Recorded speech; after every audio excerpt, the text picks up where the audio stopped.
I'm the Fingertarian, and today I'm going to be talking about how non-gun owners are going to be violating Initiative 594 gun laws. Let's start with the definition of a firearm as defined by Washington State. Firearm means a weapon or device from which a projectile may be fired by an explosion such as gunpowder. Upon closer look, we will find that this definition is incredibly loose. It's loose for a reason. The gun industry is innovative like any other industry, so it's loose to prevent a gun from breaking this definition. Let's go to the core by defining the active components.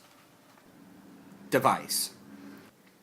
A thing made or adapted for a particular purpose, especially a piece of mechanical or electronic equipment. Especially carries a caveat of not necessarily. Projectile. An object propelled through the air, especially one thrown as a weapon.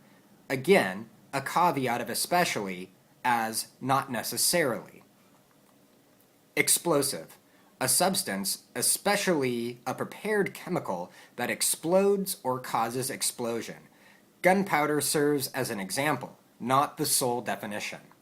Device and projectile are not specifically defined in their use in firearms.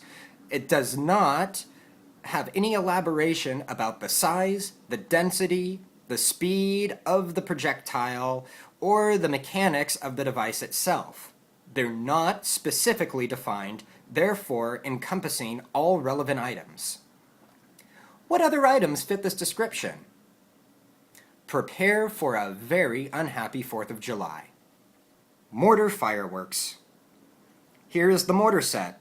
Your base tube is your device, and the gunpowder balls are your projectile or projectiles.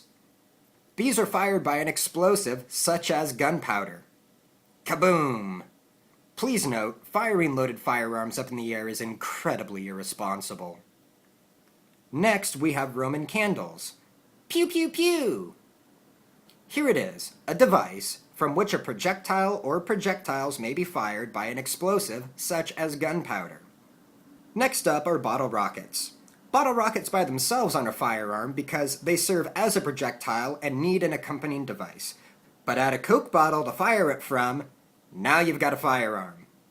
Last, we have party poppers, the choice firearm of 5-year-old girls.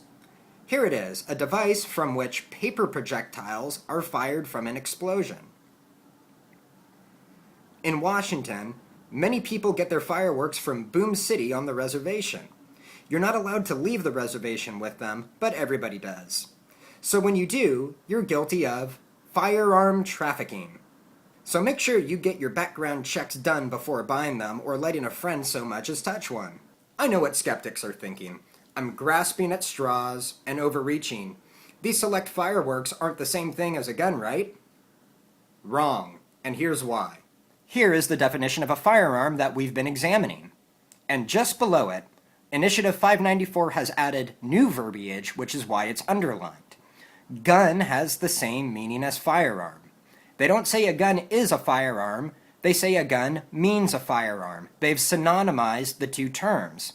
As an example, rectangles and squares don't have the same meaning. A rectangle is a square because it satisfies the definitions, but they're still not synonymous. Rectangle doesn't mean square.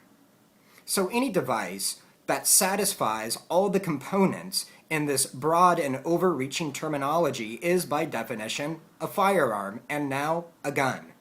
So if you voted yes on Initiative 594, you shouldn't be purchasing, trafficking, or transferring any of these select favorite fireworks.